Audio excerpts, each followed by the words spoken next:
നമ്മൾ A R റഹ്മാൻ്റെ parent A R Rahman 7 വയസ്സുള്ളപ്പോൾ അല്ലെങ്കിൽ 10 വയസ്സുള്ളപ്പോൾ അല്ലെങ്കിൽ 20 വയസ്സുള്ളപ്പോൾ തല്ലി പഠിപ്പിച്ച് എഞ്ചിനീയർ ആക്കിയിരുന്നെങ്കിൽ എന്തായിരിക്കും അവസ്ഥ? കുട്ടികൾ ഫോൺ ഉപയോഗിക്കുന്നുണ്ടെങ്കിൽ അതിൻ്റെ അർത്ഥം അവർ വെറും കാർട്ടൂൺ മാത്രമല്ല കാണുന്നത്, അല്ലെങ്കിൽ ഫോൺ അഡിക്ഷൻ എന്ന് പറഞ്ഞത് അത് കേൾക്കുമ്പോൾ വളരെ ലാഘവത്തോടെ നമ്മൾ എടുക്കാറുണ്ട്. പക്ഷേ അതിൻ്റെ ഏറ്റവും വലിയൊരു വേഴ്സ് സൈഡ് കാണണമെങ്കിൽ എല്ലാ പാരൻസും ഈ ഡ്രഗ്സിൻ്റെ അഡിക്ഷൻ ഫസ്റ്റ് സ്റ്റേജിൽ ഐഡൻറ്റിഫൈ ചെയ്തിരുന്നെങ്കിൽ നമുക്ക് കംപ്ലീറ്റ്ലി റിക്കവർ ചെയ്യാൻ പറ്റുന്ന കേസാണ്.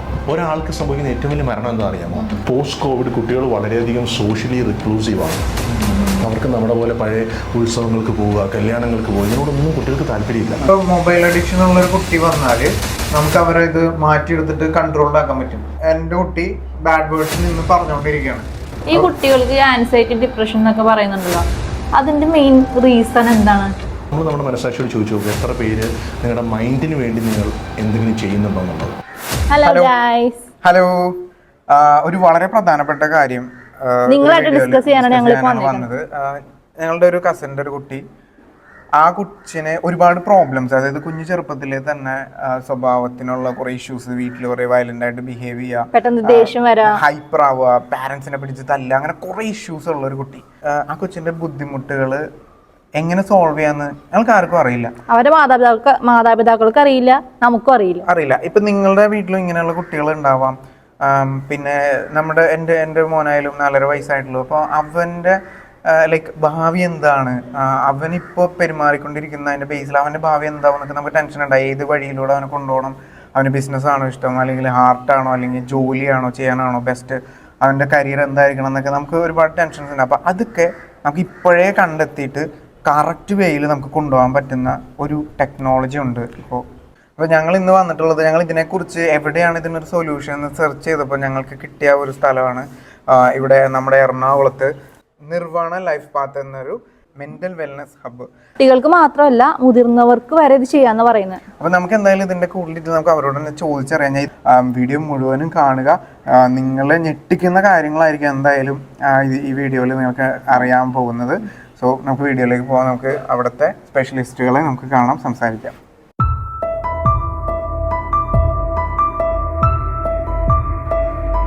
Hi, hello.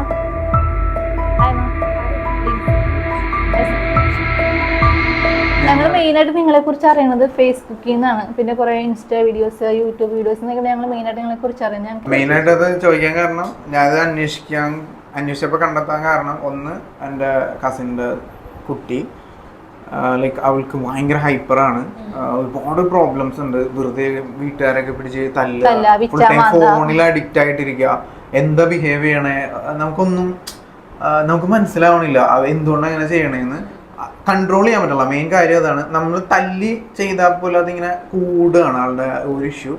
പിന്നെ അതേപോലെ നമ്മൾ വളർന്നു വരുന്ന 4.5 വയസ്സായ ഒരു കുട്ടിയുണ്ട്. അപ്പൊ അവന്റെ കാര്യത്തിൽ നമുക്ക് ടെൻഷൻ ഉണ്ട്, എങ്ങാനും വരുമോ, ഞങ്ങൾ ഫോണൊന്നും കൊടുക്കില്ല. പക്ഷെ എന്നാലും അപ്പൊ ഈ ടെൻഷൻസ് മാറ്റണം. മെയിൻ കാര്യം ഇവരുടെ ഈ പ്രോബ്ലംസ് ഉണ്ടാവരുത്. പിന്നെ ഇവരുടെ ഫ്യൂച്ചർ എന്താണ്, എങ്ങനെ നമ്മൾ കൊണ്ടുപോകണം ഞങ്ങൾക്ക് ഒന്നും അറിയില്ല. ഞങ്ങൾക്ക് നല്ല ഇവിടെ ഉള്ള ഭൂരിഭാഗം പാരന്റ്സിനും ഞങ്ങളുടെ റിലേറ്റീവ്സിനും അറിയില്ല. പാരന്റിങ് എന്താണ്, അതിനൊരു സെഷൻ എടുക്കണം എന്ന് പറഞ്ഞാൽ പാരന്റിങ്ങോ, അതിന്റെ ആവശ്യം എന്താ എന്ന് ചോദിക്കണം ഒരുപാട്. എൻ്റെ ഫ്രണ്ട്സ് അങ്ങനെ ചോദിച്ചവരുണ്ട്. അപ്പോൾ ഞങ്ങൾക്കൊരു ഐഡിയ വേണം, ഇതിനൊരു സൊല്യൂഷൻ വേണം. നമുക്ക് ബേസിക്കലി അറിയാം നമ്മളുടെ ലൈഫിൽ പല പല ഏരിയാസിൽ പ്രശ്നങ്ങളുണ്ട്. മെയിനായിട്ട് നമ്മൾ നോക്കുകയാണെങ്കിൽ ഒന്ന് കരിയർ, ഒന്ന് നമ്മൾ റിലേഷൻഷിപ്പ്, അതിനകത്ത് ഇപ്പോൾ പാരന്റ് കിഡായിട്ടുള്ള റിലേഷൻഷിപ്പ് വരാം, ഹസ്ബൻഡ് വൈഫ് വരാം, ആരുമായിട്ടുള്ള റിലേഷൻഷിപ്പ് ഇഷ്യൂസും വേണമെങ്കിലും വരാം അല്ലേ. പിന്നെ ഒന്ന് ഫിനാൻഷ്യൽ കാര്യങ്ങൾ, ബിസിനസ് ചെയ്യണത് അല്ലെങ്കിൽ ഫിനാൻഷ്യൽ പ്രശ്നങ്ങൾ നേരിടുന്ന ആൾക്കാരുണ്ടാവും. അത് മെൻ്റൽ ഫിസിക്കൽ ഹെൽത്തിൽ പ്രശ്നങ്ങൾ നേരിടുന്നവരുണ്ടാവും അല്ലേ. ആൻഡ് പിന്നെ നമ്മുടെ സ്പിരിച്വൽ അല്ലെങ്കിൽ നമുക്കൊരു അപ്സ്കില്ലിങ് അല്ലെങ്കിൽ എവല്യൂഷൻ അങ്ങനത്തെ കാര്യങ്ങൾ ശ്രദ്ധിക്കുന്നവരുണ്ടാവും. ഇത്ര ഏരിയാസിലാണ് നമുക്ക് മേജർലി ലൈഫിൽ കോറായിട്ട് പ്രശ്നങ്ങൾ വരണേ അല്ലേ. ഇത്ര ഏരിയാസിൽ എങ്ങനെ ആൾക്കാരെ സപ്പോർട്ട് ചെയ്യാം എന്നുള്ളതാണ് നിർവാണയുടെ വിഷയം. അപ്പോൾ ആ അത്ര ഏരിയാസിലാണ് നമ്മൾ ഫോക്കസ് ചെയ്യുന്നത്. അതിൽ ഇപ്പോൾ ഏറ്റവും കൂടുതൽ നമ്മൾ ഫോക്കസ് ചെയ്യുന്നത് കരിയർ സെലക്ഷൻ്റെ കാര്യം, ലൈഫ് കോച്ചിങ്ങും, അതുപോലെ കുട്ടികൾക്ക് വേണ്ടിയിട്ടുള്ള പാരൻസിന് വേണ്ടിയിട്ടുള്ള സപ്പോർട്ടിലൊക്കെയാണ് ചെയ്യുന്നത്. അപ്പോൾ അതിൽ മെയിൻ കോർ സാറ് ചെയ്യുന്ന ഒരാളാണ്, വിഷ്ണു സാറാണ്. എൻ്റെ പേര് വിഷ്ണു എന്നാണ്.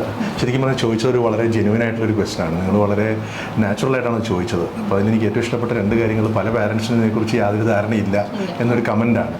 അപ്പോൾ ഇത് ശരിക്കും സംഭവിക്കുന്നത്, നമ്മൾ നിർവാണ ലൈഫ് പാത്ത് ഫോക്കസ് ചെയ്യുന്നത്, നമ്മൾ ഒരുപാട് ജിമ്മുകൾ കാണാറുണ്ട്. അപ്പോൾ this is actually a mental gym. നമ്മളെല്ലാവരും നമ്മുടെ ശരീരത്തിന് വേണ്ടി വ്യായാമം ചെയ്യുന്നുണ്ട്, അതും കൺസിസ്റ്റൻ്റ് ആയിട്ട് ചെയ്യുന്നുണ്ട്. പക്ഷെ നമ്മൾ നമ്മുടെ മനസ്സാക്ഷിയോട് ചോദിച്ചു നോക്കുക, എത്ര പേര് നിങ്ങളുടെ മൈൻഡിന് വേണ്ടി നിങ്ങൾ എന്തെങ്കിലും ചെയ്യുന്നുണ്ടോ എന്നുള്ളത്. സോ നമ്മുടെ മൈൻഡിനും actually it needs rejuvenation, it needs upskilling, it needs strengthening. അതിനുവേണ്ടി ഒരു വർക്കൗട്ട് വേണം. അപ്പോൾ ആ വർക്കൗട്ടിനെയാണ് നമ്മളിവിടെ ഫോക്കസ് ചെയ്യുന്നത്. അതൊരു കുട്ടിക്കാണെങ്കിലും ഹസ്ബൻഡ് ആൻഡ് വൈഫിനാണെങ്കിലും പാരൻസിനാണെങ്കിലും എല്ലാവർക്കും ആവശ്യമാണ്.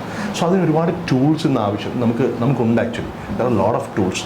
സൈക്കോമെട്രിക് ഇവാലുവേഷന് വേണ്ട ടൂൾസ് ഉണ്ട്, ഇപ്പോൾ DMIT പോലുള്ള ടൂൾസ് ഉണ്ട്, തെറാപ്പികളുണ്ട്, നമുക്ക് കൗൺസിലിങ്സ് ഉണ്ട്. അപ്പോൾ ഇങ്ങനെയുള്ള ഡിഫറെൻറ്റ് ടൂൾസ് നമുക്കുണ്ട്.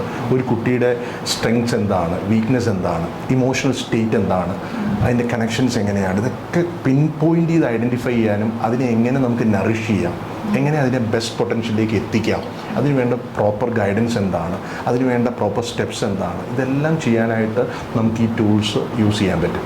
ഇപ്പോൾ ഒരു കുട്ടിക്കുണ്ടാവുന്ന കൺഫ്യൂഷൻ, എക്സ്പെഷ്യലി പോസ്റ്റ് കോവിഡ്, കുട്ടികൾ വളരെയധികം സോഷ്യലി റിക്ലൂസീവാണ്. അവർക്ക് നമ്മുടെ പോലെ പഴയ ഉത്സവങ്ങൾക്ക് പോവുക, കല്യാണങ്ങൾക്ക് പോവുക, ഇതിനോടൊന്നും കുട്ടികൾക്ക് താല്പര്യമില്ല. വീടിനുള്ളിൽ തന്നെ ഒതുങ്ങി കൂടുന്ന പിള്ളേരുകളാണ് മൊബൈല്. പണ്ട് എനിക്ക് ഓർമ്മയുണ്ട്, എൻ്റെ കുട്ടിക്കാലത്ത് ഒരു ഗസ്റ്റ് വീട്ടിലേക്ക് വരിക എന്ന് പറഞ്ഞാൽ നമുക്കൊരു ആവേശമായിരുന്നു. ഇന്ന് പലർക്കും ഗസ്റ്റ് വീട്ടിലേക്ക് വരിക എന്ന് പറഞ്ഞൊരു ന്യൂസൻസ് ആണ്. കാരണം അപ്പോൾ തന്നെ നമുക്ക് കഴുകണം, ഫുഡ് ഉണ്ടാക്കണം, ഇങ്ങനെയുള്ള ആഗ്രഹങ്ങളാണ്. പക്ഷെ നമ്മൾ മനസ്സിലാക്കാത്തതിന് കാരണം, ഒരു ഗസ്റ്റ് വരുമ്പോൾ അവിടെ ഒരു സോഷ്യൽ ഇൻട്രാക്ഷനാണ് സംഭവിക്കുന്നത്. ആ ഇൻട്രാക്ഷൻ ആണ് നമ്മുടെ ബേസ്. നമ്മളെ സാമൂഹ്യ ജീവി എന്നാണ് വിളിക്കുന്നത്. അതിന് കാരണം നമ്മുടെ എല്ലാ ലൈഫ് സ്കിൽസും നമ്മൾ നേടുന്നത് സ്കൂളിൽ പോയിട്ടോ കോളേജിൽ പോയിട്ടോ അല്ല. ഇറ്റ് ഈസ് ത്രൂ ഇൻട്രാക്ഷൻ, ആളുകളുമായിട്ടുള്ള ഇൻട്രാക്ഷനിലൂടെയാണ്. അപ്പോൾ അതിനെ എൻഹാൻസ് ചെയ്യാൻ വേണ്ടിയാണ് നമ്മുടെ ഈ ടൂൾസ് ഫുള്ള് നമ്മൾ യൂസ് ചെയ്യുന്നത്. നമ്മുടെ ഈ പറയുന്ന സൈക്കോമെട്രിക് ഇവാലുവേഷൻസ് ആയാലും DMIT ആയാലും കൗൺസിലിങ്സ് ആയാലും തെറാപ്പീസ് ആയാലും ഇതെല്ലാം ഒരു കുട്ടിയുടെ അല്ലെങ്കിൽ ഒരു വ്യക്തിയുടെ സോഷ്യൽ ഇൻട്രാക്ഷൻ ഇവാലുവേറ്റ് ചെയ്യാൻ, ഇമോഷണൽ സ്റ്റേറ്റ് ഇവാലുവേറ്റ് ചെയ്യാൻ, അവരുടെ സ്ട്രെങ്ത് ആൻഡ് വീക്ക്നെസ് ഇവാലുവേറ്റ് ചെയ്യാൻ, സ്കിൽസ് ഇവാലുവേറ്റ് ചെയ്യാൻ, എന്നിട്ട് പ്രോപ്പർ ഗൈഡൻസ് കൊടുക്കുക. അതിലൊരു കാര്യം കൊണ്ട് എനിക്ക് പറയാനുണ്ട്, പലപ്പോഴും പല ആഡുകളിലൊക്കെ കാണുന്ന പോലെ ജസ്റ്റ് ഒരു ടെസ്റ്റ് നടത്തി ഒരു റിപ്പോർട്ട് കൊടുക്കുന്ന ഒരു സിസ്റ്റം അല്ല നമ്മൾ ഫോളോ ചെയ്യുന്നത്. നമുക്ക് ആക്ച്വലി ഡെഡിക്കേറ്റഡ് ആയിട്ടുള്ള psychologist, psychiatrist, life coach, career coach, mentalist, ഇവരുടെയൊക്കെ ഒരു ടീമുണ്ട്. ഈ ടെസ്റ്റിനെ കുറിച്ച് പറഞ്ഞല്ലോ, ഇതിന്റെ വാലിഡിറ്റി അതെങ്ങനെയാ? നമ്മൾ ആക്ച്വലി ഒരുപാട് സെൻറ്റേഴ്സ് ഉണ്ട് ഇവിടെ ഇങ്ങനത്തെ ടെസ്റ്റുകൾ ചെയ്യുന്നത്. നമ്മൾ US ഫ്രാഞ്ചൈസിയാണ് ചെയ്യുന്നത്. ആൻഡ് നമ്മൾ ഏറ്റവും വളരെ ആപ്റ്റ് ആയിട്ടുള്ള രീതിയിൽ, പെർഫെക്റ്റ് ആയിട്ടുള്ള രീതിയിലാണ് ചെയ്യുന്നത്. ഒരുപാട് പേർക്ക് ചെയ്യാൻ പറ്റാത്ത കേസസ് ഉണ്ട്, അതൊന്നും നമ്മളിവിടെ അലോ ചെയ്യാറില്ല. എല്ലാ ഡീറ്റെയിൽസും എടുത്ത് ചെയ്യാൻ പറ്റുന്ന ആൾക്കാരാണോ കേസസ് ആണോ എന്നെല്ലാം നോക്കിയിട്ട് തന്നെയാണ് ചെയ്യുന്നത്. ചിലപ്പോൾ ഡൗൺ സിൻഡ്രോം ഉള്ളവർ, അങ്ങനത്തെ കുട്ടികൾക്കൊന്നും നമുക്ക് ടെസ്റ്റുകൾ എടുക്കാം. നമ്മൾ നേരത്തെ ചോദിച്ചിരുന്നു ഓട്ടിസം ഉള്ള കുട്ടിക്ക്, അപ്പോൾ നമുക്കൊരിക്കലും ചെയ്യാൻ പറ്റാത്ത കാര്യം ചെയ്യാൻ പറ്റില്ല എന്നുള്ളത് തന്നെയാണ്. കൃത്യമായിട്ട് ടെസ്റ്റിന് ഒരു ക്രൈറ്റീരിയ ഉണ്ട്. ആ ക്രൈറ്റീരിയയിൽ ക്വാളിഫൈഡ് ചെയ്യുന്നവരെ മാത്രമാണ് നമ്മൾ അതിലേക്ക് കൊടുക്കുന്നത്. ഈ കുട്ടികൾക്ക് ആൻസൈറ്റി, ഡിപ്രഷൻ എന്നൊക്കെ പറയുന്നുണ്ടല്ലോ, അതിന്റെ മെയിൻ റീസൺ എന്താണ്? ഈ കുഞ്ഞുനാളിൽ ഇവർക്ക് ഇങ്ങനെ വരാനുള്ള ഒരു റീസൺ ഒരുപാട് കാരണങ്ങളുണ്ട്. ഫാമിലിയുടെ ബാക്ക്ഗ്രൗണ്ട് ഒരു കാരണമാവാം, അവരുടെ ഫുഡ് കാര്യങ്ങൾ ഒരു കാരണങ്ങളാവാം, അവരുടെ ലൈഫിലുണ്ടായിരിക്കുന്ന ചില മെമ്മറീസ്, ചില ഇൻസിഡൻസ് കാരണമാകാം, ജനറ്റിക്കൽ ഇഷ്യൂസ് കാരണം. അതെല്ലാം നമുക്ക് കൗൺസിൽ ചെയ്യുമ്പോൾ മാത്രമേ മനസ്സിലാക്കാൻ കഴിയുള്ളൂ എന്തൊക്കെയാണ് ഇതിൻ്റെ റൂട്ട് കോസ് എന്നുള്ളത്. തീർച്ചയായിട്ടും അങ്ങനെയാണെങ്കിൽ മാത്രമേ നമുക്ക് ആ പെർഫെക്റ്റ് സൊല്യൂഷനിലേക്ക് എത്താൻ പറ്റുള്ളൂ. ഒരു കാര്യം ഞാൻ ചോദിക്കാം, ഇപ്പൊ എൻ്റെ ഒരു ഫ്രണ്ട് സൈക്കാട്രിസ്റ്റ് ആണ്, സൈക്കോളജിസ്റ്റും ഉണ്ട്. നോർമലി ഇങ്ങനെയുള്ള പ്രശ്നം വരുമ്പോൾ സൈക്കോളജിസ്റ്റിനെയാണല്ലോ നമ്മൾ കാണുന്നത്. അപ്പം നമ്മൾ എന്തുകൊണ്ട് നിർവ്വാണയിൽ വരണം? അല്ലെങ്കിൽ ഞാൻ അവിടെ സൈക്കാട്രിസ്റ്റിൻ്റെ അടുത്താണോ പോകേണ്ടത്? What is the difference between these? നമ്മൾ മെഡിക്കേഷൻ ആവശ്യമായിട്ടുള്ള അവസ്ഥകളുണ്ട് മനുഷ്യന്. നമ്മുടെ ബ്രെയിനിൻ്റെ കെമിക്കൽ ചേഞ്ചസ് വരുമ്പോൾ, ബോഡി കെമിക്കൽ ചേഞ്ചസ് വരുമ്പോൾ നമുക്ക് കൺട്രോൾ അല്ലാതെ നിൽക്കുന്ന അവസ്ഥകളുണ്ടാവും. അങ്ങനത്തെ അവസ്ഥകളിൽ സൈക്യാട്രിക് ആയിട്ടുള്ള ഇഷ്യൂസുകൾ, ഇപ്പോൾ സ്കിസോഫ്രീനിയ പറയും, ബൈപ്പോളാർ പറയും, ക്രോണിക് മെഡിക്കൽ ക്ലിനിക്കൽ ആയിട്ടുള്ള ഡിപ്രഷൻ സ്റ്റേറ്റുകളുണ്ട്. അങ്ങനത്തെയൊക്കെ വരുമ്പോഴത്തേക്ക് നമ്മൾ ഉറപ്പായിട്ടും സൈക്യാട്രിസ്റ്റിൻ്റെ അടുത്ത് പോവുകയും ഹെൽപ്പ് മേടിക്കുക തന്നെ വേണം.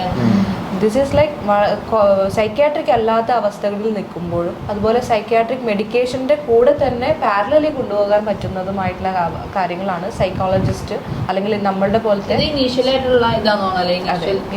ഫസ്റ്റ് ലെവലിലൊക്കെ അങ്ങോട്ടേക്ക് പോവാ ഗുരുതരാവസ്ഥയിലേക്ക് മുന്നേ തന്നെ പോകണ്ടേ. ഫോർ എക്സാമ്പിൾ, നമ്മൾ എല്ലാ വർഷവും at least 2 times body health checkup ചെയ്യുന്നവരാണ് ഇപ്പൊ ആ ഒരു കൾച്ചറിലേക്ക് വന്നു തുടങ്ങി. മൈൻഡിന് വേണ്ട കാര്യം ഒരാളും കൺസേൺ ആവുന്നില്ല. അവിടെയാണ് അങ്ങനെയുള്ള, അത് വളരെ ഇമ്പോർട്ടൻ്റ് ആണ്. സോ അവിടെ നമ്മൾ നിർമ്മാണ ഇപ്പോൾ ഒരു ഷുഗർ പേഷ്യൻറ്റിന് കാല് ആംപ്യൂട്ട് ചെയ്യുക എന്നുള്ളതാണ് ഏറ്റവും അവസാനത്തെ solution. അവിടെ വരെ എത്തിക്കഴിഞ്ഞാൽ നമ്മുടെ ക്വാളിറ്റി ഓഫ് ലൈഫിനെ എത്രത്തോളം എഫക്ട് ചെയ്യുന്നു നിങ്ങൾ ആലോചിച്ചു നോക്കും. പക്ഷെ ഫസ്റ്റ് സ്റ്റേജ് എന്താണ്? ആള് ഷുഗർ പേഷ്യൻ്റ് ആണെന്ന് ഐഡന്റിഫൈ ചെയ്യുന്നു, ലൈഫ് സ്റ്റൈൽ മാനേജ് ചെയ്യുന്നു, റൊട്ടീൻസ് അറേഞ്ച് ചെയ്യുന്നു. അത്രയും കാര്യങ്ങൾ അതിനേക്കാളും മുന്നേ ഷുഗർ വരാതെ നോക്കുന്ന ലൈഫ് സ്റ്റൈലാണ് ശരിക്കും. അതുകൊണ്ടാണ് ലൈഫ് സ്റ്റൈൽ മാനേജ്മെന്റ് ഏറ്റവും ഇമ്പോർട്ടന്റ് ആവുന്നത്. ഏറ്റവും ഇമ്പോർട്ടന്റ് ആ റൊട്ടീൻ സെറ്റിംഗ് എന്ന് പറയുന്നത് ഏറ്റവും ഇമ്പോർട്ടന്റ് ആവുന്നത് അതുകൊണ്ടാണ്. ഫസ്റ്റിലെ ഉള്ള ലക്ഷണങ്ങൾ ഐഡന്റിഫൈ ചെയ്യാൻ നമുക്ക് കഴിയുന്നു, അത് അവിടെ വെച്ച് തന്നെ നമുക്ക് സോൾവ് ചെയ്യാൻ കഴിയുന്നു. So we are not allowing the disease to flourish. We are treating the disease at its budding stage. ഞങ്ങൾക്ക് എന്തായാലും ഇത് കേട്ടപ്പോൾ ഭയങ്കര ഒരു കോൺഫിഡൻസ് തോന്നി. ഞങ്ങൾ എന്തായാലും ഞങ്ങളുടെ ഫാമിലി ഓൾറെഡി ഞാനിങ്ങനെ പറയുന്ന ഒരാളാട്ടോ. എനിക്ക് പക്ഷെ എവിടെ പോകണമെന്ന് പറയാറില്ല. ഞാൻ സൈക്യാട്രിസ്റ്റോ അല്ലെങ്കിൽ സൈക്കോളജിസ്റ്റിനെ സജസ്റ്റ് ചെയ്യും, പിന്നെ ലൈഫ് കോച്ചസിനെ സജസ്റ്റ് ചെയ്യും. പക്ഷെ ഇവിടെ എൻറ്റയർലി ഭയങ്കര ഇൻഡെപ്ത് ടെക്നിക്കലി ടെസ്റ്റുകൾ നടത്തുന്നതുകൊണ്ട് എനിക്ക് സജസ്റ്റ് ചെയ്യാൻ പറ്റും. പക്ഷെ ഇവിടെ ഒരു ഇമ്പോർട്ടൻറ്റ് ഫാക്റ്റ് ഉള്ളത് ഫിനാൻഷ്യലി ഉള്ള കാര്യം. സോ ഭയങ്കര കോസ്റ്റ്ലി ആണോ? അഫോർഡ് ചെയ്യാൻ പറ്റുമോ? മനസ്സിലാക്കേണ്ട ഒരു കാര്യം, ഇത് അഫോർഡ് ചെയ്യാൻ പറ്റുന്ന രീതിയിൽ തന്നെയാണ് നിർവ്വാണ ചെയ്യുന്നത്. വളരെ പറ്റുന്ന നമ്മളെ കൊണ്ട് മാനേജ് ചെയ്യാൻ പറ്റുന്ന രീതിയിൽ തന്നെയാണ് ചെയ്തു പോകുന്നത്. നമ്മൾ ചിന്തിക്കേണ്ട ഒരു കാര്യമുണ്ട്, നമ്മളൊരു റോങ് കരിയറിൽ പോയി, അല്ലെങ്കിൽ നമ്മൾ റോങ് ആയിട്ട്, അല്ലെങ്കിൽ നമുക്കൊരു മെന്റൽ ഹെൽത്ത് ഡിസീസ് വളരെ ക്രോണിക് ആയിട്ട് വന്നു നിൽക്കുമ്പോൾ നമ്മൾ എത്രയോ ലക്ഷങ്ങളോ അല്ലെങ്കിൽ ആയിരക്കണക്കിന് രൂപയാണ് കൊണ്ട് ഹോസ്പിറ്റലിൽ ചെലവാക്കുന്നത്. നമ്മുടെ ഹെൽത്തിന് നറിഷ്മെന്റിന് വേണ്ടി നമുക്ക് എന്തുകൊണ്ട് ഇൻവെസ്റ്റ് ചെയ്തുകൂടെ? അല്ലേ? നമ്മുടെ ടൈം, നമ്മുടെ മണി, എനർജിക്ക് നമുക്ക് ഇൻവെസ്റ്റ് ചെയ്തുകൂടെ? സോ അവിടെ നമ്മൾ ഗ്രോ ചെയ്യല്ലേ. നമ്മൾ വളരെ ഏതൊരാൾക്കും അഫോർഡ് ചെയ്യാൻ പറ്റുന്ന രീതിയിൽ തന്നെയാണ് നമ്മൾ ഈ സർവീസ് ചെയ്യുന്നത്, പ്രൊവൈഡ് ചെയ്യുന്നത്. അതിൻ്റെ ക്വറീസിന് you can always contact us. അത് മാത്രമല്ല, ഞാൻ നേരത്തെ പറഞ്ഞ പോലെ തന്നെ ഒരു മോണിറ്ററി ആസ്പെക്ടിനേക്കാൾ ഉപരി നമ്മൾ റിസൾട്ട് ഓറിയന്റഡ് അപ്രോച്ചിലാണ് ഫോക്കസ് ചെയ്യുന്നത്. സോ ആ റിസൾട്ട് വരുമ്പോൾ യു വിൽ അണ്ടർസ്റ്റാൻഡ് അത് വർത്താണെന്നുള്ളത്. നമുക്കിവിടെ ഒരു വെൻ ബഡി എന്ന് പറയുന്ന കോൺസെപ്റ്റ് വരെ ഉണ്ട്. When buddy in the sense, ഇപ്പോൾ ഞാൻ പലപ്പോഴും കേട്ടുള്ള ഒരു കാര്യമാണ്, ഒരു കോഫി കുടിച്ച് അപ്പുറത്തിരുന്നൊന്ന് സംസാരിക്കാൻ ഒരു ആരെങ്കിലും ഉണ്ടായിരുന്നെങ്കിൽ, ജഡ്ജ്മെന്റ് അല്ലാതെ കേൾക്കാൻ ഒരാളുണ്ടായിരുന്നെങ്കിൽ, നിങ്ങൾക്ക് അതിന് വരെ ഇവിടെ നമുക്ക് ആൾക്കാരുണ്ട്.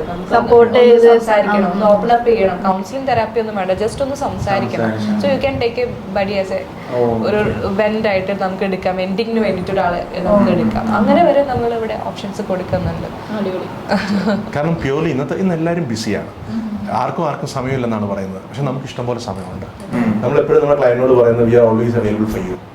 ജസ്റ്റ് ഒന്ന് വിളിക്കുക, അപ്പോയിന്റ്മെന്റ് ഫിക്സ് ചെയ്യുക, യു കം ബൈ. അല്ല, ഇവിടെ വരണമെന്നുണ്ടെങ്കിൽ നമ്മൾ നേരത്തെ കൂട്ടി അപ്പോയിന്റ്മെന്റ് എടുക്കണം, അങ്ങനെ എന്തെങ്കിലും? അതെ, നമ്മൾ തീർച്ചയായിട്ടും എടുക്കണം. കാരണം നമ്മൾ ഒരു 2 days prior ആയിട്ട് നമ്മൾ സ്ലോട്ട്സ് എടുക്കുകയാണ്. ഓരോ ടൈം കൊടുത്ത് ഓരോ വ്യക്തികൾക്കും സ്ലോട്ട്സ് കൊടുക്കുകയാണ്.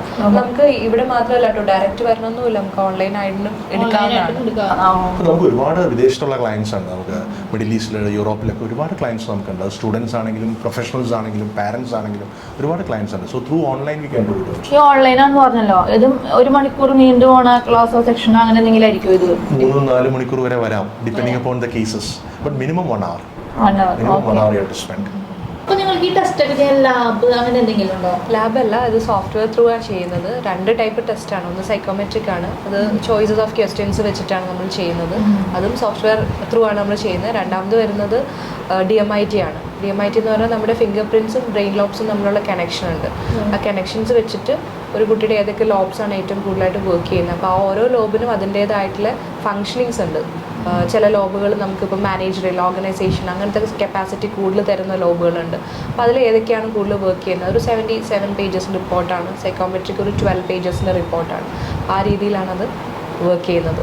ഇതെങ്ങനെയാണ് നമുക്ക് ഈ ഫിംഗർ പ്രിന്റും ഇതും തമ്മിൽ ഇങ്ങനെ നമ്മൾ ഇത് ഐഡന്റിഫൈ ചെയ്തത് ഡോക്ടർ ഹെറോൾഡ് കിമ്മിൻസ് ആണ്. US നിന്നാണ് വന്നിട്ടുള്ളത്. ഇത് ഒരുപാട് വർഷങ്ങൾക്ക് മുമ്പ് ഉള്ളതാണ്, ഇപ്പോഴാണ് ഇവിടെ വരുന്നതെന്ന് മാത്രം.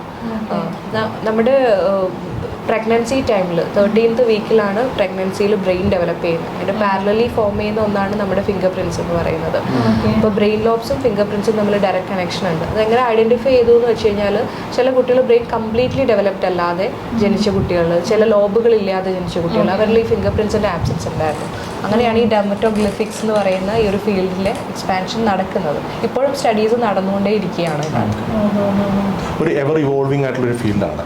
അപ്പോൾ നമ്മളെല്ലാ പുതിയ കാര്യങ്ങൾക്കും ഡെഫിനറ്റ്ലി ഒരു എവല്യൂഷൻ ഉണ്ട്. So this also an evolving science. ഇപ്പോൾ നമ്മൾ ഡിസ്കസ് ചെയ്തൊരു മെയിൻ പോയിന്റാണ് ഒരു പോൺ അഡിക്ഷൻ എന്ന് പറഞ്ഞത്.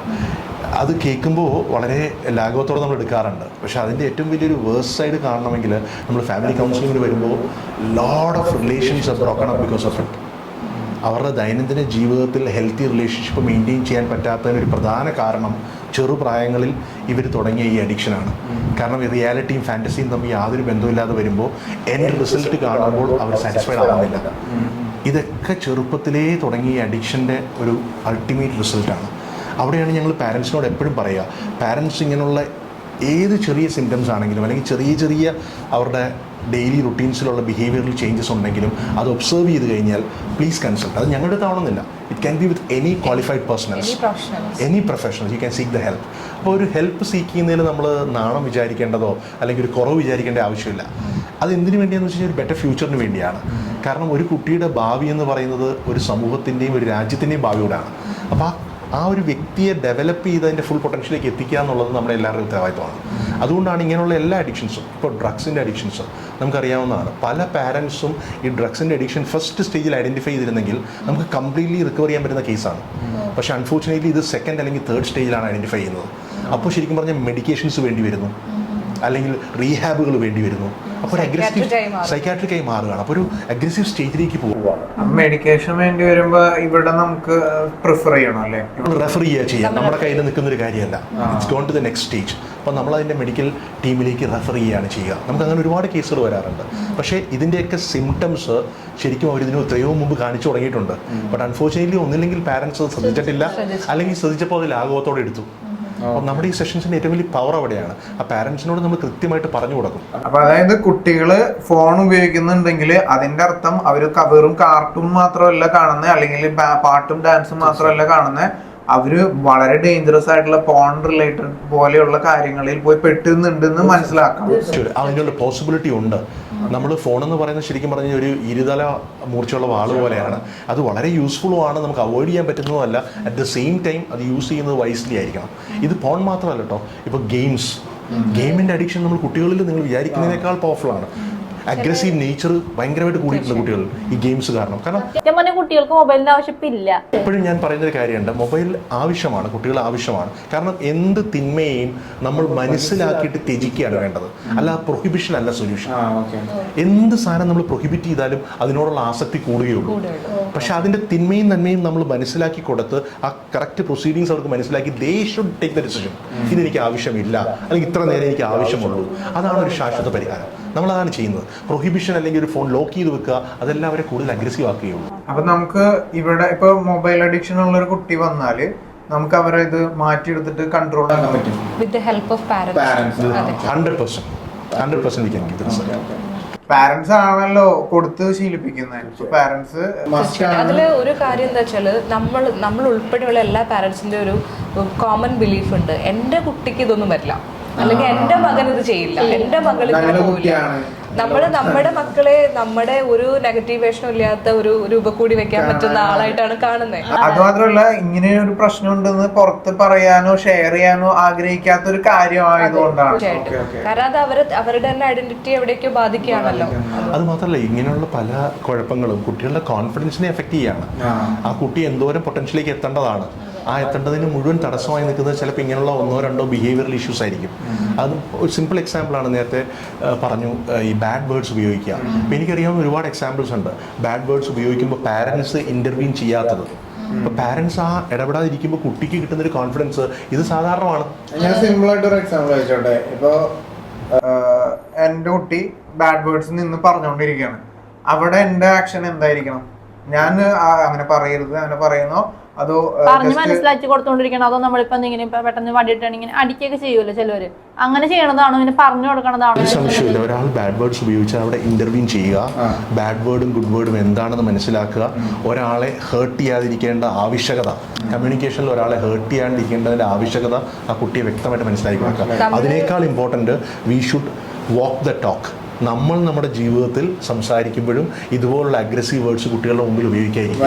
കാരണം എത്രത്തോളം നമ്മൾ ഉപയോഗിക്കുന്നു അത്രത്തോളം കുട്ടിയുടെ ബ്രെയിൻ ഇതിനെ കാണുന്നത് ഇത് സാധാരണമാണ്, എൻ്റെ അച്ഛനും അമ്മയും ഉപയോഗിക്കുന്നതല്ലേ.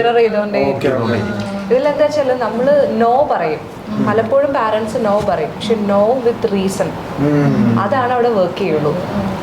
അവരെ നമ്മൾ റെസ്പെക്ട് ചെയ്ത് വലിയൊരാളായിട്ട് തന്നെ കണ്ട് റെസ്പെക്ട് ചെയ്ത് റീസൺ കൊടുത്താൽ അവരും അതിനെ അംഗീകരിക്കും. ഇപ്പം അതിന് നല്ലൊരു എക്സാമ്പിൾ, നമുക്കൊരു കുട്ടിയുണ്ട്, ആ കുട്ടിക്ക് സ്ഥിരമായിട്ട് ചുമ വരുന്നുണ്ട്, പക്ഷേ കുട്ടികൾക്ക് ഐസ്ക്രീം ഇറസിസ്റ്റബിൾ ആണ്, ഐസ്ക്രീം കഴിക്കാൻ ആഗ്രഹിക്കാത്ത ഒരു കുട്ടിയുമില്ല. അപ്പോൾ ആ കുട്ടി എന്തുകൊണ്ട് ഐസ്ക്രീം കഴിക്കേണ്ട എന്ന് നമ്മൾ പറയുന്നു എന്നുള്ളതിന് വ്യക്തമായ കാരണം കുട്ടിയോട് കൊടുക്കണം. കുട്ടിയോട് കൊടുക്കുക മാത്രം പോരാ, ഒരു കുട്ടിയാകുമ്പോൾ ലൈഫ് ലോങ് ഐസ്ക്രീം കഴിപ്പിക്കാതിരിക്കാനും പറ്റില്ല. നമുക്ക് അതിന് ഓപ്ഷൻസ് ഉണ്ട്. ഇപ്പോൾ സമ്മറുള്ള സമയം, ഉച്ച സമയത്ത് ചിലപ്പോൾ കഴിക്കാം, വൈകുന്നേര സമയത്താണ് കൂടുതൽ റിസ്ക്. അപ്പം നമ്മൾ കൃത്യമായിട്ട് അത് പറഞ്ഞു കൊടുക്കുകയും ഒപ്പം ആ പറഞ്ഞു കൊടുക്കുന്നതിന് മുമ്പ് നമ്മൾ ആക്ഷൻ കൂടെ ഫോളോ ചെയ്യുമ്പോൾ ആ കുട്ടിയുടെ ട്രസ്റ്റ് നമുക്ക് കിട്ടുകയാണ്. ആ ട്രസ്റ്റ് കിട്ടുന്നതനുസരിച്ച് കൂടുതൽ കൂടുതൽ നമുക്ക് അവനെ കമാൻഡ് ചെയ്യാൻ കഴിയും. പിന്നെ കഴിക്കണ്ട പറഞ്ഞിട്ട് പാരന്റ് ഇരുന്ന് കഴിച്ചാലും പ്രശ്നമില്ല. നമ്മൾ കുറച്ച് സ്ഥലങ്ങളിൽ സാക്രിഫൈസ് ചെയ്യേണ്ടിയിരിക്കണം. ഞാനൊരു കാര്യം ചോദിച്ചോട്ടെ, ഇപ്പോൾ ഞങ്ങളിത് പറഞ്ഞു ഓൺലൈനിൽ അത്യാവശ്യം നിങ്ങളുള്ളത് കൊണ്ടും സെർച്ച് ചെയ്ത് പറഞ്ഞു, ഇത് അറിയാത്ത കുറേ പേരുണ്ട്. ഇത് അറിയാതെയും മനഃപൂർവ്വം ഇങ്ങനെയുള്ള കൺസൾട്ടേഷൻ ടെസ്റ്റുകളൊന്നും ചെയ്യാതെ വളരെ റെസ്പോൺസിബിൾ ആയിട്ട് അല്ലെങ്കിൽ ലൈക്ക് അറിയാതെ ഇങ്ങനെ അവർക്ക് തോന്നിയ പോലെ പോവുകയാണെങ്കിൽ, സാരമായിട്ട് കണ്ട് ഇങ്ങനെയുള്ള കാര്യങ്ങൾ വളരെ നിസ്സാരമായിട്ട് പോയി കാണുവാണെങ്കിൽ അവരുടെ കുട്ടികളുടെയും ഈ പറഞ്ഞ ഫാമിലിയുടെ അവസ്ഥ എന്തായി മാറും? മനസ്സിലാക്കേണ്ട ഒരു കാര്യം, ഒരു ഇയറിൽ തന്നെ മിനിമം 55,000 ആൾക്കാരാണ് കരിയർ റോങ് സ്വിച്ച് ചെയ്ത് ഡിപ്രഷനിൽ പോയിട്ട് സൂയിസൈഡ് ചെയ്യുന്നത്. അതായത് ഇപ്പോ IT പോകേണ്ട ആള് എഞ്ചിനീയറിംഗിൽ പോയി, ഡോക്ടർ ആവേണ്ട ആള് ബിസിനസ് ചെയ്യാൻ പോലെ ബിസിനസ് ചെയ്യേണ്ട ആള് ഇതിന് പോയി എന്നുള്ള.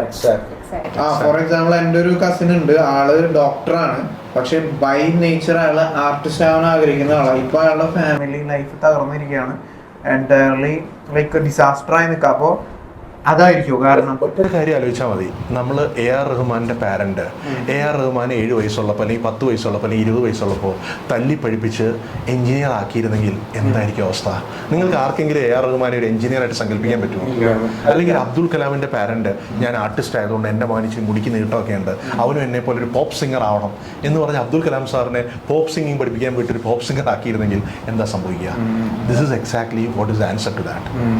ഓക്കെ, അതാണ് ഉണ്ടാവാൻ പോകുന്നത്. അപ്പോൾ അതിന്റെ ആഫ്റ്റർ എഫക്ട്സ് അവരുടെ മാരേജ് ലൈഫ് തകരാം, അവരുടെ കരിയർ തകരാം. അത് മാത്രമല്ല, ഒരാൾക്ക് സംഭവിക്കുന്ന ഏറ്റവും വലിയ മരണം എന്താ അറിയാമോ? നമ്മുടെ ലൈഫിന്റെ ഫുൾ പൊട്ടൻഷ്യൽ ജീവിക്കാൻ പറ്റാതെ മരിക്കുക. അതിനേക്കാൾ വലിയ എന്ത് ശാപം സംഭവിക്കാനുള്ളത്? എനിക്ക് ആക്ച്വലി ഞാൻ ഒരു കാലം, അതായത് എൻ്റെ ഒരു 30 ഏജിൽ ഞാൻ ചിന്തിച്ചൊരു കാര്യമോ, ഒരു 60 ഇപ്പൊ നമുക്ക് ഇതൊക്കെ ചിന്തിക്കാം, എന്തൊക്കെ ചെയ്യണം എന്നൊക്കെ പറഞ്ഞാൽ ചെയ്തു തീർക്കാം. ഒരു 60 ഏജ് ഒക്കെ കഴിഞ്ഞിട്ടാണ് എനിക്ക് ഇങ്ങനെ ചെയ്യായിരുന്നു. ഫോർ എക്സാമ്പിൾ ഇപ്പൊ എന്റെ മുടി മൊത്തം കൊഴിഞ്ഞു പോയിട്ട് ഹെയർ കളറൊക്കെ ചെയ്ത് കുറച്ചാൾ നടക്കായിരുന്നു എന്നൊരു വരുന്നതാണ് പേടിപ്പിക്കുന്ന ഒരു കാര്യം. നമ്മുടെ അടുത്ത് വരുന്ന പല കോർപ്പറേറ്റ് ക്ലയൻസ് ഉണ്ട്, അവർ 2, 3, 4 ലക്ഷമൊക്കെ മാസം ശമ്പളം മേടിക്കുന്നവരാണ്. But they are not at all happy with the job. അവർ നമ്മുടെ അടുത്ത് പറയാം, എൻ്റെ പൊന്ന് സാറേ, എൻ്റെ ഏറ്റവും വലിയ ആഗ്രഹം ഒരു ഫോട്ടോഗ്രാഫർ ആവണമെന്നുള്ളതാണ്. പക്ഷേ ഡിസിഷൻ എടുക്കാൻ പറ്റാത്ത മാത്രമല്ല, നമ്മുടെ കഴിവുകളെ കൃത്യമായി മനസ്സിലാക്കി അത് കമ്മ്യൂണിക്കേറ്റ് ചെയ്യാനും പറ്റിയിട്ടില്ല. കാരണം നമ്മളിപ്പോൾ ഒരു കുട്ടി പോലും, ഏത് കുട്ടിയാണെങ്കിലും പാരന്റ് അടുത്ത് പോയി പറയാണ് എനിക്ക് ഫോട്ടോഗ്രാഫർ ആവണം, ഒരു പാരന്റ് അത് അക്സെപ്റ്റ് ചെയ്യാൻ പോകുന്നില്ല. അല്ലെങ്കിൽ ഒരു കുട്ടി ഒന്ന് പറയാം എനിക്ക് ഫാഷൻ ഡിസൈനർ ആവണം, ഒരു കുട്ടി അക്സെപ്റ്റ് ചെയ്യില്ല. പക്ഷെ അതിനുള്ള വ്യക്തമായ കാരണവും കഴിവിൻ്റെ ലക്ഷണങ്ങളും കാണിച്ചു കൊടുത്താൽ പാരൻസ് അംഗീകരിക്കും. അത് ഞാൻ എപ്പോഴും പറയുന്നൊരു എക്സാമ്പിളുണ്ട്. ഇപ്പോൾ അംബിക പിള്ളി എന്ന് പറഞ്ഞൊരു വളരെ ഫേമസ് ലേഡിയുണ്ട്. ആളൊരു ഹെയർ സ്റ്റൈലിസ്റ്റാണ്. പക്ഷെ നമ്മൾ ആരെങ്കിലും അംബിക പിള്ളയുടെ, ഇപ്പം നമ്മളോട് ചോദിക്കുകയാണ് അംബിക പിള്ള ആരാണ് എന്ന് ചോദിച്ചു കഴിഞ്ഞാൽ ആരെങ്കിലും അംബിക പിള്ളയുടെ മുഖത്ത് നോക്കി അവരൊരു ബാർബറാണെന്ന് പറയുമോ? പക്ഷെ നമ്മുടെ വീടിൻ്റെ അടുത്തൊരു ചേട്ടൻ ഒരു ബാർബർ ഷോപ്പ് നടത്തുന്നുണ്ടാവും. ആളുടെ ജോലി എന്താണെന്ന് ചോദിച്ചാൽ നമ്മൾ പറയും നമ്മുടെ ബാർബർ കൂട്ടൻ എന്നേ പറയുള്ളൂ. പക്ഷെ രണ്ടുപേരും ചെയ്യുന്ന ജോലി ഒന്നാണ്. പക്ഷെ അംബിക പിള്ളയെ പാഷനേറ്റ് ആയിട്ട് ചെയ്യുന്നതുകൊണ്ട് ആ ബാർബർ എന്ന് പറയുന്ന തൊഴിലിനെ വേറൊരു നിലവാരത്തിലേക്ക് കൊണ്ടുപോയിരിക്കുകയാണ്. Benchmark is entirely different. നമ്മൾ ഇഷ്ടപ്പെട്ട് നമ്മുടെ സ്കിൽ ഐഡൻറ്റിഫൈ ചെയ്ത് പൊട്ടൻഷ്യൽ എക്സ്പ്ലോർ ചെയ്യുന്നതും നമ്മൾ ജീവിക്കാൻ വേണ്ടി ഒരു ജോലി ചെയ്യുന്നതും തമ്മിൽ ഭയങ്കര വ്യത്യാസമാണ്. ആ ക്വാളിറ്റി ഓഫ് ലൈഫിൽ there is lot of difference. നിങ്ങളോട് ചോദിക്കേണ്ട, എല്ലാ പാരൻസിനോടും ഞങ്ങൾ ചോദിക്കുന്നതാണ്, നിങ്ങളുടെ മക്കൾക്ക് ഒരു ഹെൽത്തി ക്വാളിറ്റി ഓഫ് ലൈഫാണോ വേണ്ടത്, അതോ ജോലി ചെയ്ത് സമ്പാദിക്കുന്ന ഒരു യന്ത്രമാക്കി മാറ്റുകയാണോ വേണ്ടത്? നമ്മളെടുത്ത് വരാറുണ്ട്, ഡോക്ടേഴ്സിന്റെ കുട്ടികൾ കൊണ്ടുവരാറുണ്ട്, ഡോക്ടർ മെഡിക്കൽ പ്രൊഫഷനിലേക്ക് സ്യൂട്ടബിൾ ആണല്ലേ എന്ന്. അവർക്ക് സ്യൂട്ടബിൾ ആണ് എന്നാണ് കേൾക്കേണ്ടത്, പക്ഷെ അല്ലാന്ന് പറയേണ്ട വരേണ്ട സാഹചര്യങ്ങളുണ്ട്. അപ്പൊ വേറൊരു കാര്യം, ഇപ്പൊ നിങ്ങൾ കരിയറിന്റെ നമുക്ക് ഒരു ഗൈഡൻസ് എന്ന് പറയുമല്ലോ. ആക്ച്വലി നോർമലി എല്ലാവരുടെ തിങ്കിങ്, എസ്പെഷ്യലി നമ്മൾ +2 കഴിഞ്ഞപ്പോൾ തിങ്കിങ് എന്ന് പറഞ്ഞാൽ കരിയർ ഗൈഡൻസ് മീൻസ് നീ ഇന്ന കോളേജിൽ ഇന്ന കോഴ്സിന് പോയിക്കോ, നീ ഇന്ന കോളേജിൽ പോയി എഞ്ചിനീയറിംഗ്, മിക്കപ്പോഴും ബിടെക് ആ സമയത്ത് അതായിരുന്നു. സോ ഇപ്പൊ ഞാൻ ചോദിക്കുകയാണ്, എൻ്റെ മോനെ, എനിക്കൊരു ചെറിയ കൺഫ്യൂഷൻ ഉണ്ട്. പുള്ളിനെ CBSEക്ക് വിടണോ, ICSEയിൽ വിടണോ, സ്റ്റേറ്റ്സിൽ വിടണോ? സോ അങ്ങനെയൊക്കെയുള്ള കൺഫ്യൂഷൻസ് വരെ നമുക്ക് ഇവിടെ അതിനുള്ളൊരു സൊല്യൂഷനും തീർച്ചയായിട്ടും പറ്റും. കാരണം അത് ഒരിക്കലും കുട്ടിയെ കണ്ടപാടെ നമ്മൾ പറയല്ല, കൃത്യമായിട്ട് കൗൺസിൽ ചെയ്ത് പാരന്റ്സിനെയും കൗൺസിൽ ചെയ്ത് ആ കുട്ടിയെയും കൗൺസിൽ ചെയ്ത് അവന്റെ സ്കിൽസ് മനസ്സിലാക്കിയിട്ടാണ് നമ്മൾ സെഷൻസ്. കാരണം ഞാനിപ്പോ യൂട്യൂബ് നോക്കിയിട്ടാണ് ICSE വിടണോ CBSEക്ക് വിടണോ എന്നൊക്കെ ഞാൻ തീരുമാനം എടുക്കാൻ നിൽക്കുന്നത്. അതില് ചിലവർക്ക് ഫിനാൻഷ്യൽ ഫാക്ടറും വരാറുണ്ട്. CBSE പോയാൽ കുറെ എക്സ്പെൻസസ് വരും, സ്റ്റേറ്റ്സിൽ പോയത് വരില്ല. പക്ഷെ ഡിസിഷൻ എടുക്കേണ്ടത് അങ്ങനെയല്ല, കുട്ടിയുടെ കേപ്പബിലിറ്റിയും ടെസ്റ്റും അനുസരിച്ച്. കാരണം നമ്മളൊരിക്കലും തുമ്പിയെ കൊണ്ട് കല്ലെടുപ്പിച്ചിട്ട് കാര്യമില്ല. അപ്പോൾ ആ കുട്ടിയുടെ പൊട്ടൻഷ്യൽ കൃത്യമായിട്ട് മനസ്സിലാക്കണം. അപ്പോൾ അവിടെ വിട്ടാൽ പോലെ ഞാൻ പറയും, ഒരിക്കലും അത് ഒരു കാരണമാകരുത്. അത് it can B one of the reason, but it cannot be the main and only reason. Comedy എന്താ വെച്ചാല് PTA മീറ്റിങ്ങിന് പോകാൻ എളുപ്പമുണ്ട്. വർഷത്തിലെ 3 തവണ ഉള്ള മീറ്റിംഗ്, കൊച്ചു 300 ദിവസം പോകുന്നുണ്ട്, അതല്ല പ്രശ്നം. PTA മീറ്റിംഗ് എനിക്ക് പോയി വരാൻ അത് പോയതില്ല മീറ്റിംഗിന്. ഒരു തമാശ പറയാം, ഞാൻ കോളേജുകളിലൊക്കെ ട്രെയിനിങ്ങിന് പോകുമ്പോൾ പ്രിൻസിപ്പളും ടീച്ചേഴ്സും പറയുന്നൊരു കമന്റ് ഉണ്ട്. ആദ്യത്തെ ദിവസം, അതായത് കോളേജ് ജോയിൻ ചെയ്ത ആദ്യത്തെ ദിവസം അവന്റെ അച്ഛനെയും അമ്മേനെയും കണ്ടതാണ്, പിന്നെ ജീവിതത്തിൽ അവന്റെ അച്ഛനമ്മേനെ കണ്ടിട്ടില്ല. അപ്പൊ ഈ നമ്മുടെ പാരന്റിങ് എന്ന് പറയുന്നത് ഒരു ഇൻവോൾവ്മെന്റ് കൂടെയാണ്. സോ ഒരിക്കലും നമ്മുടെ ടെസ്റ്റ് ഒരു ദിവ്യ അസ്ത്രമൊന്നുമല്ല. It's going to give you a simple solution like that. നമ്മളൊരു ടീമായിട്ട് വർക്ക് ചെയ്യുക. നമ്മുടെ ഏറ്റവും വലിയ പവർ അതാണ്. നിർവ്വാണ എന്ന് പറയുന്നത് we are a community. Actually നമ്മളൊരു കമ്മ്യൂണിറ്റിയാണ്. അതുകൊണ്ടാണ് നമ്മൾ എല്ലാ മാസവും ഇങ്ങനെയുള്ള ക്യാമ്പുകൾ, പാരന്റ്സിന് വേണ്ടി ക്യാമ്പുകൾ, റെസിഡൻഷ്യൽ ക്യാമ്പുകളൊക്കെ നടത്തുന്നത്. കാരണം we are trying to build a community. ഒരു മെൻ്റൽ സ്ട്രെങ്ത് എന്ന് പറയുന്ന ഒരു കാര്യം ലൈഫിൽ ആവശ്യമാണ് എന്ന് ജനങ്ങളെ ബോധവൽക്കരിക്കുക എന്നുള്ളതാണ് പ്രയോറിറ്റി. എന്തായാലും വളരെ ഇംപ്രസീവ് ആണ്. ഞങ്ങൾ എന്തായാലും ടെസ്റ്റ് എടുക്കാം. പ്ലസ് കുട്ടീനെ എന്തായാലും ഞങ്ങൾ ടെസ്റ്റ് ചെയ്യാൻ തീരുമാനിച്ചിട്ടുണ്ട്. കാരണം കരിയർ എന്നുള്ളത് LKG തന്നെയാണല്ലോ സ്റ്റാർട്ട് ചെയ്യുന്നത്. സോ അവരാണ് വളർന്നു വരുന്ന ജനറേഷൻ. ഇനി മുതൽ തീർച്ചയായിട്ടും നമ്മളവരൊന്ന് ഇത് ചെയ്യണം. ശ്രദ്ധിച്ചാൽ പിന്നെ നമുക്ക് ഭാവിയിൽ ശ്രദ്ധിക്കേണ്ടി വരില്ല. കാരണം ഇപ്പോഴത്തെ നമ്മൾ ഡിസിഷൻസ് അവരെടുക്കാൻ സ്ട്രോങ് ആക്കണമെന്നാണ് ഞാൻ എപ്പോഴും പറയുന്നൊരു കാര്യം. ഒരു മനുഷ്യന് ചെയ്യാൻ പറ്റുന്ന ഏറ്റവും നല്ല ഇൻവെസ്റ്റ്മെന്റ് ആരോഗ്യമുള്ളൊരു ശരീരവും ആരോഗ്യമുള്ളൊരു മനസ്സും നൽകുക എന്നുള്ളതാണ്. അതുണ്ടെങ്കിൽ അവന് ലോകം കീഴടക്കാൻ കഴിയും, ഒരു സംശയമില്ല. ഇത് രണ്ടും കൊടുക്കുക എന്നുള്ളത് എൻ്റെ അഭിപ്രായത്തിൽ നമ്മുടെ ഒരു ബേസിക് കർമ്മമാണ്. മെന്റലി ഫിസിക്കലി അവരൊന്ന് സെറ്റ് ആക്കുക, എനേബിൾഡ് ആക്കുക. അങ്ങനെയാണെങ്കിൽ ദേ വിൽ ഫ്ലൈ ഔട്ട്. അവരവരുടെ സ്വപ്നങ്ങളിലേക്ക് പറക്കുക തന്നെ ചെയ്യും. ഈ ഒരു ഡിസ്കഷനിൽ ഒരു കാര്യം എന്തായാലും ഞങ്ങൾ തീരുമാനിച്ചു. ഞങ്ങളുടെ കുട്ടികളും ഞങ്ങൾ അറിയുന്ന എല്ലാവരുടെയും ഫ്രണ്ട്സ് ആൻഡ് ഫാമിലി എല്ലാവരുടെയും ഞങ്ങൾ ഈ കാര്യം ഉറപ്പായിട്ടും പറയും. പിന്നെ പാരൻസ് ആണ് ഡിസിഷൻ എടുക്കേണ്ടത്. ഇവിടെ പൈസയോ സമയമോ ഒന്നും നോക്കിയിട്ട് കാര്യമില്ല. ഇപ്പോ നമ്മള് ഡിസിഷൻ എടുത്താൽ ഫ്യൂച്ചർ സൂപ്പറായിരിക്കും. ഒരു പ്രശ്നങ്ങളൊക്കെ ഒരു 90%, 95%ഉം ഇല്ലാത്തൊരു ലൈഫ് കൊണ്ടുപോകാൻ പറ്റുമെന്നാണ് ഞങ്ങൾക്ക് ഇതിൽ നിന്ന് മനസ്സിലായത്. ഇവിടെ വരാനുണ്ടായ കാരണം ലൈക്ക് ഞങ്ങൾക്ക് അറിയായിരുന്നു ഇങ്ങനെയൊക്കെ ചെയ്യണം, കണ്ടെത്തണം, സപ്പോർട്ട് എടുക്കണം, എക്സ്പേർട്സിനെ കാണുന്നൊക്കെ. പക്ഷെ അത് ആരാ എന്താണെന്നൊന്നും അറിയില്ലായിരുന്നു. പക്ഷെ ഇപ്പൊ മനസ്സിലായി റൈറ്റ് പ്ലേസിലാണ് വന്നിരിക്കുന്നതെന്ന്. അപ്പൊ ഇനി കൂടുതൽ ഡീറ്റെയിൽസ് ആയിട്ട് ഞങ്ങൾ ഇനി വരുന്നതായിരിക്കും. നിങ്ങൾക്കും ഇതിലൂടെ എല്ലാ കാര്യങ്ങളും അറിയാൻ പറ്റുന്ന ഞങ്ങൾ വിശ്വസിക്കുകയാണ്. നിങ്ങളുടെ അഭിപ്രായങ്ങളൊക്കെ കമന്റ് ചെയ്യുക. തീർച്ചയായിട്ടും ഒരു പ്രാവശ്യമെങ്കിലും വരാം. നിങ്ങളുടെ കുട്ടികൾക്ക് എന്തെങ്കിലും ബുദ്ധിമുട്ടോ അല്ലെങ്കിൽ പ്രായപരിധി ഇല്ല, 5 വയസ്സ് മുതൽ എത്ര വയസ്സ് വേണമെങ്കിലും വരാം. അപ്പോൾ നിങ്ങളൊന്ന് വന്ന് ട്രൈ ചെയ്ത് നോക്കാം. സോ നമുക്ക് നിർവാണയെ അപ്രോച്ച് ചെയ്യണമെന്നുണ്ടെങ്കിൽ നിർവാണ നമ്പേഴ്സും ഡീറ്റെയിൽസ് എല്ലാം ഉണ്ട്. നമ്മുടെ ഇൻസ്റ്റഗ്രാം ID ഉണ്ട്, FB ഉണ്ട്, എല്ലാം ഉണ്ട്. നിങ്ങൾ കോൺടാക്റ്റിൽ വിളിക്കുക, പ്രീ അപ്പോയിൻമെൻറ്റ്സ് എടുക്കുക. സ്ലോട്ട്സ് ഒക്കെ ഫിക്സ് ചെയ്തതിന് ശേഷം അല്ലെങ്കിൽ എല്ലാ ക്ലാരിഫിക്കേഷൻസും വിളിച്ച് കഴിയുമ്പോൾ നിങ്ങൾക്ക് കിട്ടും ഓൺ കോളിൽ. അതിനുശേഷം മാത്രം വരും. നമ്മളിപ്പോൾ ഇവിടെ ഉള്ളത് എറണാകുളത്ത് കാക്കനാടാണ്. കാക്കനാട് ജഡ്ജ് മുക്കിലാണ് നമ്മുടെ നിർവാണ ഉള്ളത്. നമുക്ക് ഇവിടെയും ദുബായിലും ഒരു ബ്രാഞ്ച് ഉണ്ട്. ഭാരത് മാതാ കോളേജിൻ്റെ അടുത്ത് സീപോർട്ട് എയർപോർട്ട് റോഡിൽ തന്നെയാണ്. ഈസിലി ആക്സസബിൾ ആണ്. ബാക്കിയുള്ള കോൺടാക്ട് ഡീറ്റെയിൽസും നമ്മുടെ ഇൻസ്റ്റാ പേജും ഫേസ്ബുക്ക് പേജും every details will be flashing over here. So you can have a look at it. പിന്നെ എപ്പോഴും അപ്പോയിൻമെൻറ്റ്സ് പ്രീ ബുക്ക് ചെയ്യുക. കാരണം സ്ലോട്ട്സ് വെരി ഇമ്പോർട്ടൻറ്റ്. ആ ടൈം തന്നെ മെയിൻറ്റെയിൻ ചെയ്ത് വരികയും ചെയ്യുക. We are here to support you. Thank U.